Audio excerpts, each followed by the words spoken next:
Guys chapter 3 का थोड़ा सा पार्ट रह गया था, तो उसको कवर करने के बाद मैं चैप्टर 4 शुरू कर दूंगा। इस वीडियो की शुरुआत में मिशिमा कह रही थी, मैं आज छुट्टी पर हूँ और तुम्हारी मंजिल किधर है, जिस पर काकेरू हॉस्पिटल का नाम लेता है। तभी मिशिमा कहती है, तो फिर शायद मैं भी तुम्हारे साथ चलूंगी। साथ ही साथ सोकर क्लब मुश्किल वक्त से गुजर रहा है। सुकरू-सान के बिना हर किसी का ध्यान कहीं और है, कोई भी प्रैक्टिस पर ध्यान नहीं दे रहा और जिन फीमेल मैनेजर की नजर सुकरू-सान पर थी, उनमें से ज्यादातर ने जॉब छोड़ दी। मिशिमा की ऐसी बातों को सुनकर सुकरू ने कहा, तुम बताओ तुम भी टीम छोड़ दोगी क्योंकि मेरा भाई चला गया है। उसकी ऐसी बातों को सुनकर मिशिमा कहती है, नहीं मैं जॉब नहीं छोड़ूंगी। ये कहने के बाद वो दोनों पार्क की तरफ आ गए थे, जहाँ पर मिशिमा कह रही थी सुगरू-सान कंडक्टर थे। तभी काकेरू बताता है, सेवन और मैं दोनों फॉरवर्ड पर थे। मान लो कि मैं अमेरिका चली गई, उसके बाद का टूर्नामेंट कैसा रहा? हमने चैंपियनशिप ले ली और हैट्रिक भी। तुमने मुझसे किया अपना वादा निभाया। हाल ही में मुझे अपने भाई को समझने की मुश्किलात का सामना करना पड़ा।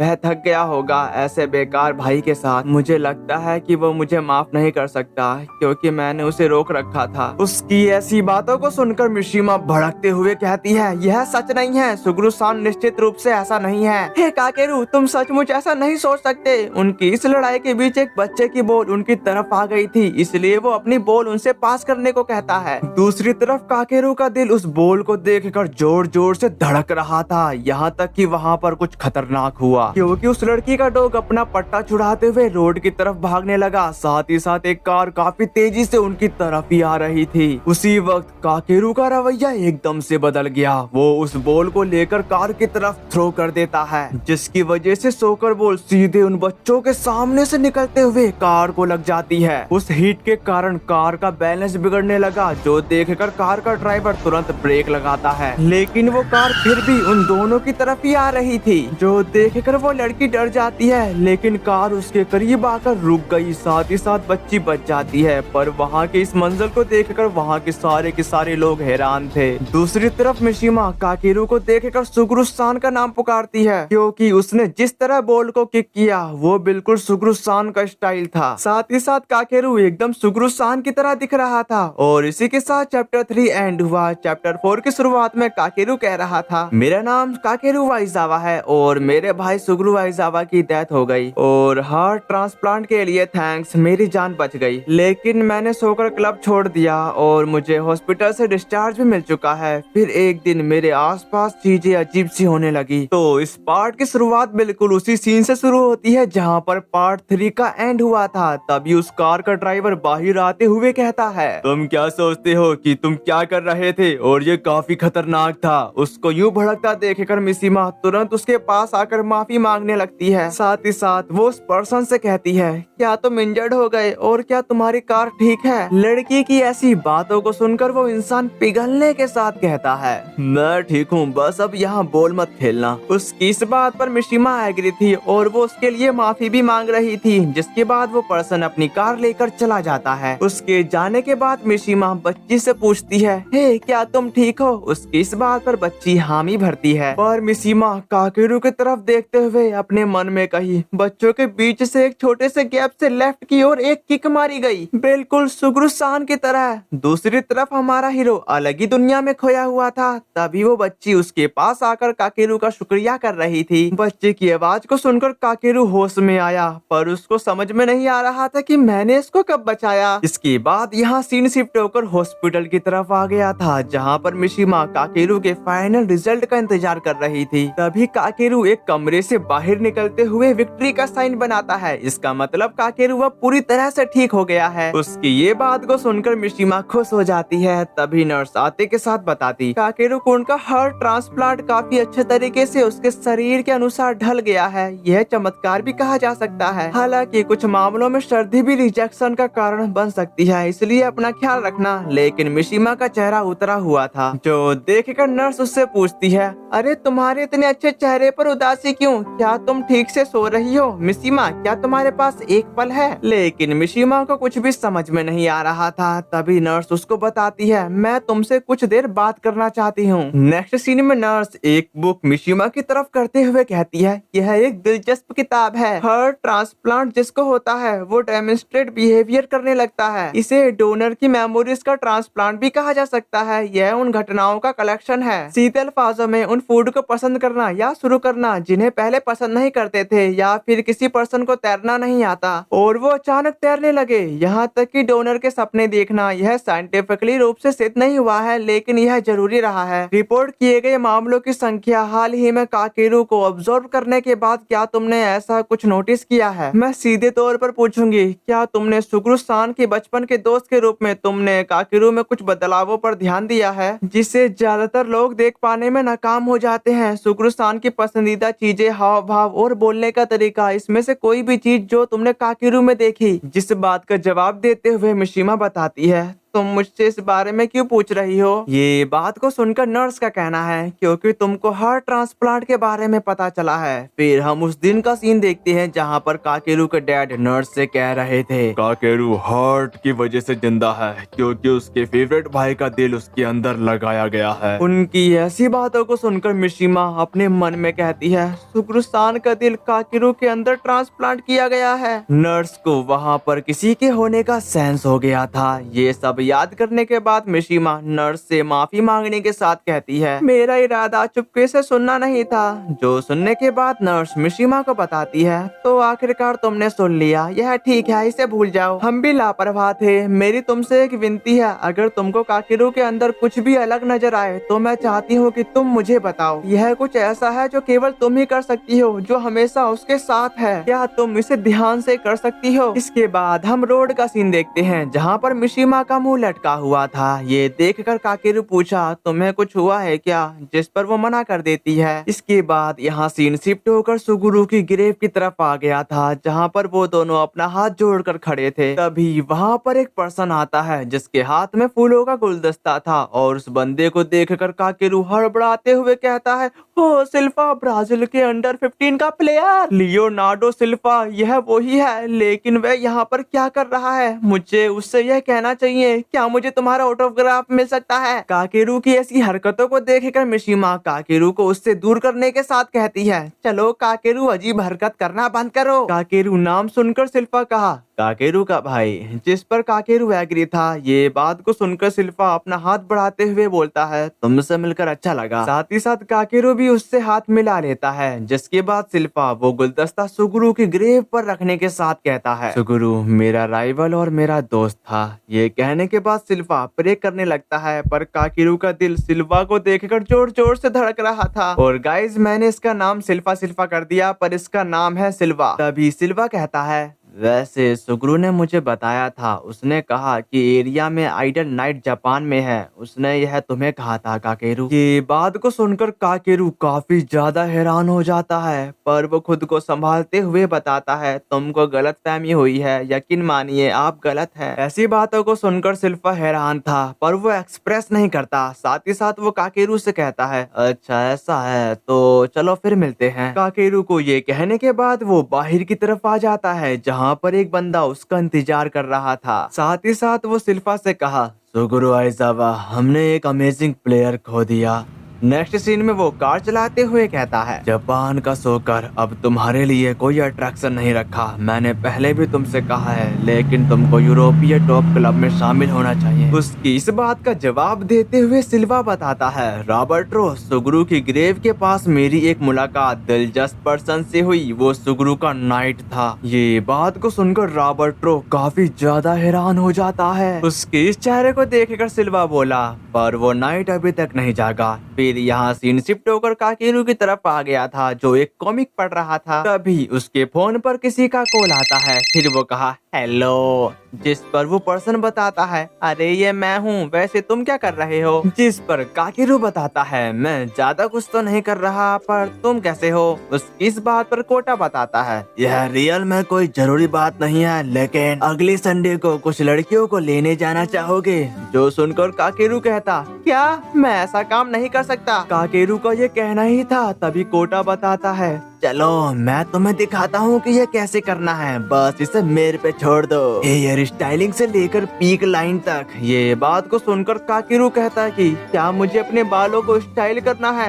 इस बात पर कोटा एग्री था। तभी काकेरू बताता है, कोटा शुक्रिया। उसी वक्त कोटा बोला, भले ही तुम सोकर क्लब छोड़ दो पर हम अभी भी दोस्त हैं। ठीक है, मैं तुमसे बाद में बात करूंगा। ये कहने के बाद उन दोनों की बात यहीं पर खत्म हुई। इसके बाद यहाँ सीन शिफ्ट होकर मिशिमा के घर की तरफ आ गया था, जहाँ पर मिशिमा नर्स की वो किताब ले आई थी। फिर वो कुछ देर सोचने के बाद उस किताब को पढ़ने लगी। इसके बाद हॉस्पिटल का सीन देखते हैं। वहाँ पर नर्स काकेरू से कहती है, तुम ठीक दिख रहे हो और मैं काफी ज्यादा चिंतित थी कि तुम उस एक्सीडेंट से उभर पाए कि नहीं। उसकी ऐसी बातों को सुनकर काकेरू बोला, अच्छा हुआ कि मैं इतना मूर्ख हूँ। जिस बात पर नर्स निराश होने के साथ कही, सुगरू काफी नाजुक था और वह हमेशा प्रेशर में टूट जाता था। ये बात को सुनकर काकेरू का कहना है, ऐसा नहीं है, वह किसी भी हालात में हमेशा शांत माइंडेड नजर आते थे। जिस बात पर नर्स कहती है, वह बिल्कुल भी ऐसा दिखना नहीं चाहता था।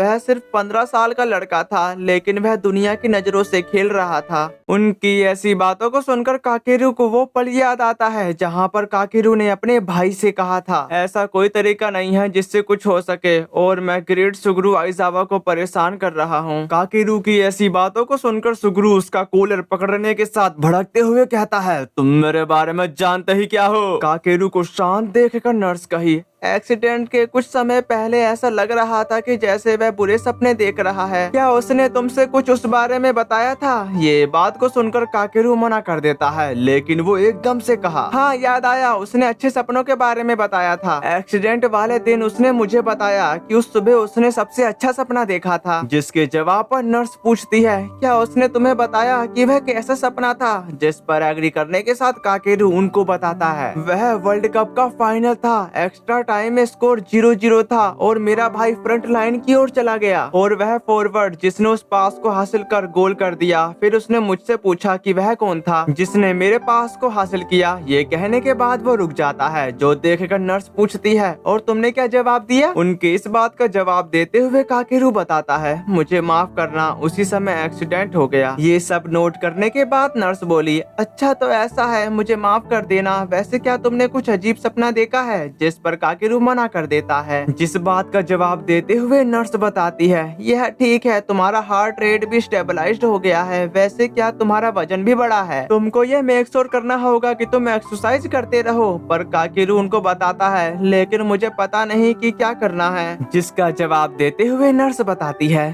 चलो देखते हैं सोकर के बारे में क्या। वैसे जिस एक्सरसाइज की तुम प्रैक्टिस कर रहे हो वो रिहेबिलिटेशन के लिए काफी बेहतर है। तुम हल्की एक्सरसाइज से शुरुआत कर सकते हो। ये बात को सुनकर काकेरू हामी भरता है। इसके बाद यहाँ सीन शिफ्ट होकर काकेरू के घर की तरफ आ गया था, जहाँ पर काकेरू मिल का शुक्रिया अदा करने के बाद जाने लगा। तभी उसकी मॉम पूछती है, क्या तुम्हारा काम पहले ही पूरा हो चुका है और क्या इसका टेस्ट खराब था? जिस पर काकेरू मना करके सोने को चला जाता है। इसके बाद हम काकेरू के सपने का सीन देखते हैं। सपने के अंदर वर्ल्ड कप का फाइनल मैच चल रहा था। तभी सुगरू ने उसकी तरफ बॉल पास कर दी, जिसको काकेरू हासिल करने ही वाला था। तभी उसकी आंख खुल जाती है। ऐसा सपना देखकर काकेरू हैरान था। फिर यहाँ सीन पार्क की तरफ आता है। वहाँ पर काकेरू सॉकर बॉल के साथ खेल रहा था और उसका बॉल पर कंट्रोल काफी बेहतर हो गया था। इसके बाद उसने बॉल पर एक जोरदार किक मारी और वो दीवार से टकरा पाती उससे पहले ही मार्क्समैन उस बॉल को कवर कर लेता है। यहाँ तक कि मार्क्समैन उसको अपनी तरफ बुला रहा था। उसको अपने सामने देखकर काकेरू चिल्लाते हुए कहता है, मुझे ब्रेक दे दो और आखिरकार तुम हो कौन? उसकी इस बात का जवाब मार्क्समैन नहीं देता और वो काफी तेजी से बॉल लेकर उसी की तरफ बढ़ने लगा। साथ ही साथ मार्क्समैन काकेरू के सामने से फिर से बॉल लेकर चला जाता है, जो देखकर काकेरू दोबारा से उसके पीछे भागने लगा और वो उसे ढकेलते हुए बॉल को हासिल कर लेता है। पर ऐसा मेरे को लग रहा था ऐसा नहीं है, क्योंकि मार्क्समैन ने काकेरू की तरफ बॉल पास कर दी। अपनी तरफ बॉल आता देखकर काकेरू अपने अंदर एक अलग ही फीलिंग को सेंस कर पा रहा था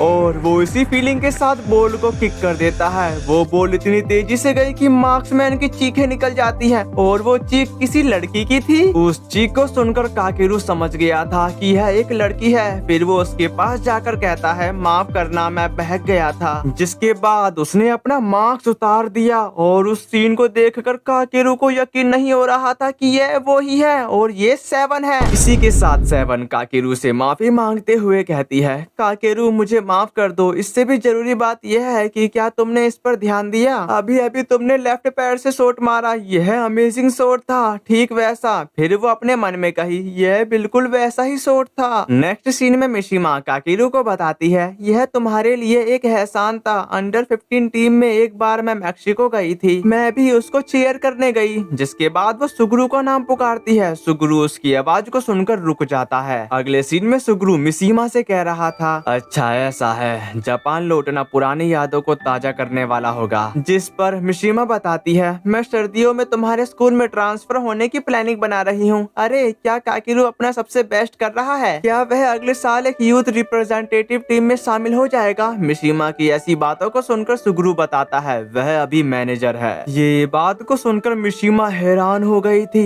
तभी सुगरू उससे कहता है, सिर्फ इसलिए कि वह अपने फर्स्ट ईयर में रेगुलर नहीं था, मैं नहीं जानता कि वह क्या सोच रहा है। सुगरू की ऐसी बातों को सुनकर मिशिमा का कहना है, मुझे आश्चर्य है कि क्या तुम्हारे जैसा अमेजिंग भाई होना, वैसे क्या उस पर ज्यादा ही प्रेशर है। उसी वक्त सुगरू मिशिमा से कहता है, ए 7, अगर तुम हमारे स्कूल में आओ तो मैं तुमसे एक विनती करना चाहता हूँ। जिसके बाद मिशिमा बताती है, सुगरू सान को स्पष्ट था कि तुम पार्क में सीक्रेटली प्रैक्टिस करते थे, इसलिए उन्होंने मुझे तुम्हारी प्रैक्टिस पार्टनर बनने के लिए कहा। ये कहने के बाद मिशिमा खड़ी होने के साथ बताती है, हे काकेरू, वहाँ कुछ था जो मैं तुम्हें बताने वाली थी। अगर तुम आ जाते, उस एक्सीडेंट के बाद तुमको हार्ट ट्रांसप्लांट द्वारा बचा लिया गया था। और वो दिल किसका था तुम्हें पता है? ये कहते ही वो खामोश हो जाती है, पर वो एकदम से सुगरू का नाम पुकारती है। ये बात को सुनकर काकेरू हक्का बक्का हो गया था और उसको कुछ भी समझ में नहीं आ रहा था। तभी मिशिमा उससे कहती है, सुगरू सान ने तुम्हें लाइफ दी है। मिशिमा की ऐसी बातों को सुनकर काकेरू कहता है, इसलिए मैंने अपनी भाई की जान चुरा ली। काकेरू की बेवकूफों भरी बातों को सुनकर मिशिमा काकेरू को बताती है, नहीं, सुगरू का ब्रेन पहले ही डेड हो चुका था और वो वैसे भी मर जाता। तुम में से कोई भी नहीं, इसके बिना यह भी मुमकिन हो गया होता। ये बात को सुनकर काकेरू अपना हाथ दिल की जगह पर रख देता है। तभी मिशिमा भी अपना हाथ उसके हाथ पर रखने के साथ कहती है, यह ठीक है काकेरू, उसके दिल के साथ सुगरू के अधूरे सपने भी पीछे हैं। सुगरू तुम्हारे लिए अपने सपने छोड़ गया। काकेरू, हे काकेरू, यह मत कहो कि तुम सोकर छोड़ दोगे, प्लीज तुम सोकर मत छोड़ो ना। मिशिमा की ऐसी बातों को सुनकर काकेरू काफी ज्यादा इमोशनल होने के साथ वहाँ से भाग जाता है। काकेरू भागते भागते सड़क से होते हुए अपने घर आ गया, लेकिन वो काफी परेशान था। तभी उसकी मॉम काकेरू को देखकर कहती है, काकेरू क्या हुआ तुम्हें? पर काकेरू कुछ जवाब दिए बिना वहाँ से चला जाता है। उसकी ऐसी हालत को देखकर मॉम उसके पास जाना चाहती थी, पर उसके हस्बैंड उनको रोक देते हैं। फिर हम सुगरू के कमरे का सीन देखते हैं, जहाँ पर काकेरू रो रहा था। वो अपने भाई को बार बार याद कर कर कर रोए जा रहा था और वो इतना ज्यादा गमजदा हो गया था कि काकेरू वहीं पर सो गया। जिसके बाद उसकी आंख सुबह खुलती है। फिर वो खड़ा होकर ग्रुप फोटो को देखने लगता है। तभी उसकी नजर एकदम से सुगरू की माई डायरी पर पड़ जाती है, जिसको खोलकर काकेरू उस डायरी को पढ़ना शुरू कर देता है। इसके बाद हमें कुछ बातें सुगरू बताता है। डिफेंसिव को स्ट्रॉन्ग करने की प्रॉब्लम के रिगार्डिंग में हम फाइनली स्पेशल ट्रेनिंग के रिजल्ट देख रहे हैं। यह कैटेनाचियो नहीं है, लेकिन यह बुरा नहीं लगता। आज मैंने ब्राजील मैच का वीडियो देखा। अगर जापान बराबरी से सेटिस्फाइड है तो मुझे शक है कि मैं कभी वर्ल्ड कप घर ला पाऊंगा। उस डायरी को पढ़कर काकेरू कहता है, इसमें कोई आश्चर्य की बात नहीं है कि इसमें सोकर के अलावा कुछ और नहीं है। इसी के साथ वो अगले पन्ने पर गया, जहाँ पर लिखा था, नेशनल टीम और अंडर 15 टीम दोनों वही चीज याद आ रही है। हमें ऐसे प्लेयर की जरूरत है जो ऐसा कर सके। वो पेनल्टी एरिया में अपना काम ठीक से नहीं कर पा रहा है। ए नाइट इन दी एरिया। उसी वक्त काकेरू को कुछ अलग लिखा हुआ दिखा, जिसमें लिखा था, आज सुबह मुझे फिर से वही सपना आया। मैच के दौरान मुझे एहसास होता है कि मेरे आसपास कोई नहीं है, मैं बिल्कुल अकेला हूँ। मैं बार बार फोन करता हूँ लेकिन कोई जवाब नहीं देता। मैं पसीने से लथपथ होकर जागता हूँ, मुझे सोने से डर लगता है। ये पढ़ने के बाद काकेरू फिर से अगले पन्ने की तरफ आता है जिसमें एक्सीडेंट के पहले की बात लिखी है। काफी समय बाद पहली बार मैं एक अच्छे सपने से जागा। मैं बहुत अच्छे मूड में हूँ। यह वर्ल्ड कप का फाइनल है। एक्स्ट्रा टाइम में स्कोर 0-0 है। इसी के साथ हम फिर से फाइनल कप की तरफ आते हैं जहाँ पर काकिरू भाग रहा था। दूसरी तरफ सुगरू काकिरू की तरफ बॉल पास कर देता है। उस पासिस को हासिल कर काकिरू गोल कर लेता है। तभी सुगरू बोला, मेरा मतलब डायरी बताती है। वह विनिंग पॉइंट बन जाता है और काकेरू और मैंने ट्रॉफी उठाई। यह सपना जो मैंने हमेशा देखा था, काकेरू और मेरा सपना। इसको पढ़ने के बाद काकेरू खुद पर काबू नहीं रख पाता, इसलिए वो आंसुओं से लथपथ रो रहा था। रोते रोते वो अपने भाई का नाम पुकारता है। फिर हम कुछ देर बाद का सीन देखते हैं जहाँ पर मिशिमा काकेरू की मॉम से कह रही थी, मैं आपको परेशान करने के लिए माफी चाहती हूँ अपनी छुट्टी वाले दिन की सुबह। जिस पर मॉम बताती है, यह ठीक है, लेकिन काकेरू आज सुबह जल्दी चला गया। वह अचानक मुझे बिना बताए चला गया। क्या कुछ गड़बड़ है? ये बात को सुनकर मिशिमा मना करने के साथ अपना बैग वहीं रखते हुए कहीं जाने लगी और वो उसको हर जगह ढूंढती है। सड़क के पास, पार्क में जहाँ वो प्रैक्टिस करने आता था, यहाँ तक कि वो स्कूल में भी ढूंढने जाती है। इतना भागने के बाद मिशिमा को काकेरू मिल जाता है जो प्रैक्टिस कर रहा था। प्रैक्टिस के दौरान काकेरू कहता है, भाई मुझे याद आया, यह तुम्हारा और मेरा था, हमारा सपना। और यह वही जगह है जहाँ पर काकेरू और सुगरू ने मिशिमा से वादा किया था और यहीं पर मिशिमा उनको अलविदा करके अमेरिका चली गई थी। पर काकेरू कहा, मैं अब और नहीं भागूंगा। इसी के साथ उसने बॉल को आसमान में उछाल दी। साथ ही साथ वो बोला, मैं सोकर खेलता रहूंगा जब तक मेरे भाई से मुझे यह जीवन मिला है, यह चलता रहेगा। काकेरू की ऐसी बातों को सुनकर मिशिमा काफी ज्यादा खुश हो जाती है। मिशिमा को यहाँ देखकर काकेरू पूछता है, सेवन तुम यहाँ क्या कर रही हो? लेकिन सेवन तो रोने लगी। तभी काकेरू का कहना है, मुझे यह हासिल हुआ, मेरे भाई का आखिरी पास। ये बात को सुनकर मिशिमा काफी खुश होने के साथ कहती है, मैं काफी खुश हूँ काकेरू। जो कहने के बाद वो कुछ ज्यादा ही इमोशनल हो गई थी। इसके बाद वो दोनों एक साथ सोकर खेलने लगते हैं। यहाँ तक कि मिशिमा को भी काफी ज्यादा मजा आ रहा था। गाइस, इस चैप्टर को एक्सप्लेन करते करते मेरे आंख में आंसू आ गए। सच में इसमें काफी ज्यादा रुला देने वाली बातें हैं, लेकिन उम्मीद करता हूँ कि आपको इसमें मजा आया होगा। तो इसी के साथ कमेंट कर देना, साथ ही साथ एक प्यारा सा लाइक पर कमेंट करना मत भूल जाना, इससे मेरे को मोटिवेशन मिलता है। तो फिर मिलते हैं, सायोनारा।